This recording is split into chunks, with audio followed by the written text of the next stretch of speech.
11 Thanjai baby குழுமத்தின் இல்ல திருமண விழாவிற்கு வருகை தரும் பள்ளிக் கல்வித்துறை அமைச்சர் அன்பில் மகேஷ் பொய்யாமொழி மற்றும் அனைவரையும் அன்புடன் வரவேற்கிறோம். பூமி தான இயக்கத்துக்கு சொந்தமான நிலத்தை அளவீடு செய்து அறிக்கை தாக்கல் செய்யுமாறு நில சீர்திருத்தத்துறை ஆணையருக்கு மதுரை உயர்நீதிமன்ற அமர்வு உத்தரவு பிறப்பித்தது.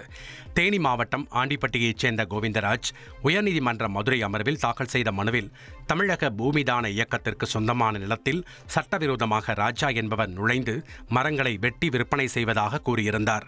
இந்த வழக்கு நீதிபதிகள் அனிதா சுமந்த், குமரப்பன் ஆகியோர் அடங்கிய அமர்வு முன் விசாரணைக்கு வந்தது. அப்போது நிலத்தை அளவீடு செய்யும் பணி நடைபெற்று வருவதாகவும் மரங்களை வெட்டுவது தடுக்கப்பட்டுள்ளதாகவும் தமிழக அரசு சார்பில் தெரிவிக்கப்பட்டது. இதை பதிவு செய்து கொண்ட நீதிபதிகள் பூமிதான இயக்கத்திற்கு சொந்தமான நிலத்தை அளவீடு செய்து அறிக்கை தாக்கல் செய்ய நில சீர்திருத்தத்துறை ஆணையருக்கு உத்தரவிட்டனர். ஒருவேளை மரங்கள் வெட்டப்பட்டது உறுதி செய்யப்பட்டால் சம்பந்தப்பட்ட நபர் மீது குற்றவியல் நடவடிக்கை எடுக்கப்படும் என நீதிபதிகள் எச்சரித்தனர். சேலத்தில் கொட்டி தீர்த்த கனமழையால் சென்னை கோவை தேசிய நெடுஞ்சாலையில் சேலம் சீலநாயக்கன்பட்டி என்ற பகுதியில் சுமார் 1 கிலோமீட்டர் தூரத்திற்கு மழை நீரானது தெப்பம் போல தேங்கியது. இதனால் வாகனங்கள் செல்ல முடியாமல் சாலையில் அணிவகுத்து நின்றதால் போக்குவரத்து கடுமையாக பாதிக்கப்பட்டது.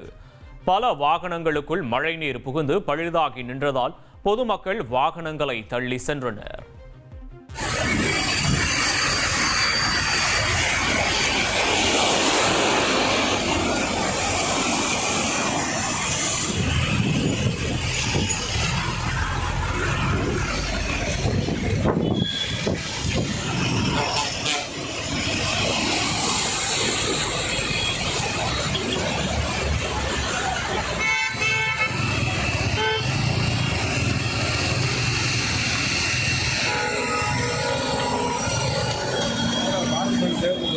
செப்டம்பர் 11 தஞ்சை பேபி குழுமத்தின் இல்ல திருமண விழாவிற்கு வருகை தரும் பள்ளிக் கல்வித்துறை அமைச்சர் அன்பில் மகேஷ் பொய்யாமொழி மற்றும் அனைவரையும் அன்புடன் வரவேற்கிறோம்.